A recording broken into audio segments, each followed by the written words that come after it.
ito ng matuntunin sa paglilinis ng pera ay mula pa noong sinaunang panahon.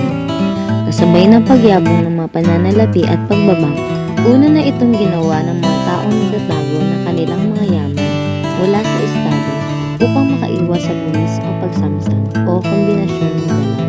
Sa pagdaan ng panahon, maraming mga pinuno at estado ang nagpataw ng mga tuntunin na magsasamsam ng yaman ng kanilang mga mamamayan.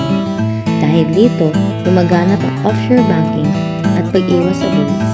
Isa sa mga nananatiling pamamaraan ang paggamit ng parallel banking o informal value transfer systems gaya ng hawala na nagpapahintulot na mailabas ang pera sa kanilang bansa nang hindi nasusuri ng pamahalaan. Mga halimbawa ng money laundering ay sex trafficking, kidnap for ransom, drug pushing, at illegal recruitment. Paano natin ito maiiwasan? Una, kumalap ng sapat na dokumento at identifikasyon mula sa tao na iyong makakatransaksyon. Pangalawa, ang pagtitiwala sa mga tao na may rekomendasyon at makasisigurado kang sila ay may legal na dokumento.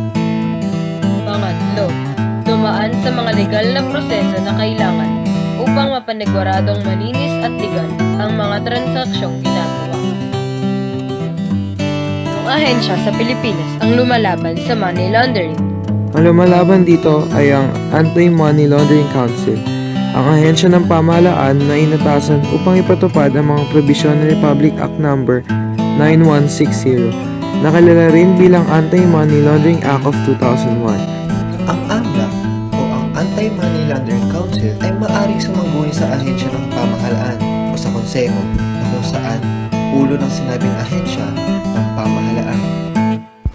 Tinanong namin ang mga mamamayan. Nakakita na po ba kayo ng money launderer? Money launderer. May nakilala na ako. Oo, nakakita.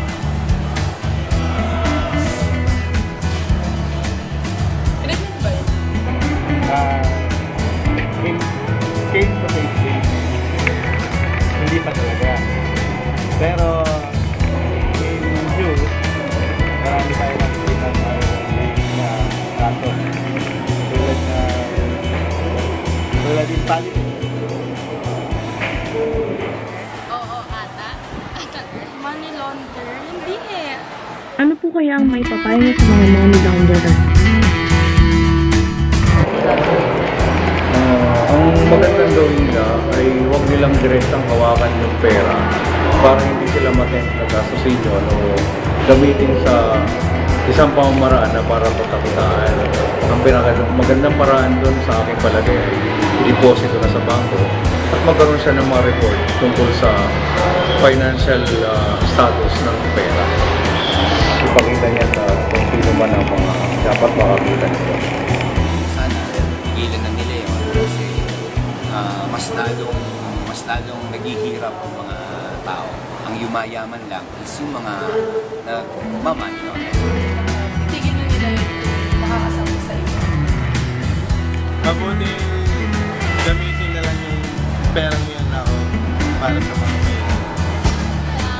Tigilan ninyo yung mga pinagagawa niyo kasi talagang unfair yun sa iba masala sa mga minibus kasi sila nagtatrabaho sila para magkaroon ng pera tapos kayo, wala lang. Parang ninanakaw niyo yung pera nila para lang sa kagustuhan niyo. Payo ko lang sa mga nagma-money laundering, dapat tigilan niyo na kasi hindi siya nakakaganda sa ekonomiya pati na rin sa mga kabataan na kinabukasan.